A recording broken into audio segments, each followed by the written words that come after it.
Барлығыңызға сәлем, сіздермен Арайлым. Бүгін сіздерге өте дәмді гороховый суптың рецептісін ұсынамын. Ең алдымен жуылған горохтарды бөлек ыдысқа қойып, үстіне су құйып қоямыз. 1-2 сағатта горох бізде суда тұру керек. Шұңғыл ыдысқа жуылған еттерімізді салып, оның үстіне суымызды құямыз. Оттың астын жағамыз. Біздің суымыз қайнағанын күтеміз.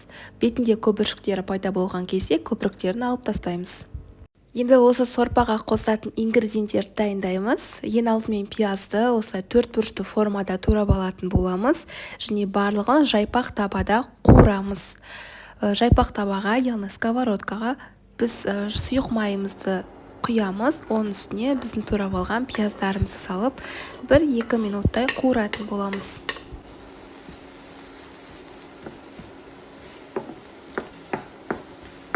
Дәл солай сәбізімізді де 4 бұрышты формада турап, біздің осы пиязымыздың үстіне салатын боламыз.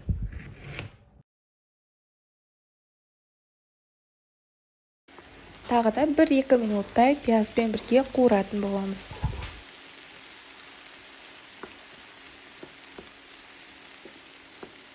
Енді бір ас қасық томат пастасын қосамыз, және тағы да жақсылап 1-2 минуттай араластыратын боламыз. Енді осы біздің алдын ала қуырып алған ингредиенттерімізді біздің көпірігін алып алған етіміздің үстіне салатын боламыз. Енді біздің горохымызды да осы сорпамыздың үстіне салатын боламыз. Дәміне қарай тұз қосатын боламыз және қара бұрыш қосамыз. Бетін жауып 1,5-2 сағаттай жай отта пісіретін боламыз. Біздің сорпамыз дайын болып қалды. Горохтарымыз өте жұмсарды, яғни езіліп тұр деп айтуға да болады. Өте дәмді болып шықты. Оған дейін етіміз де пісті. Етімізді бөлек жерге суытып аламыз және 4 бұрышты формада турап, қайтадан сорпамызға салатын боламыз.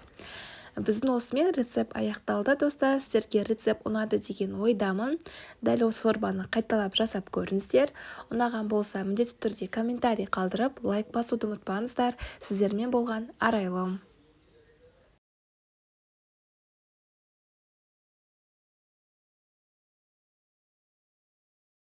Достар, сонымен қатар каналыма жазылғаннан кейін, подписаться нүктесін басқаннан кейін қоңыраушаны басып, все деген нүктені таңдауды ұмытпаңыздар. Сол кездегі мендегі жаңа шыққан видеолардың барлығы сізге бірінші болып SMS түрінде келетін болады.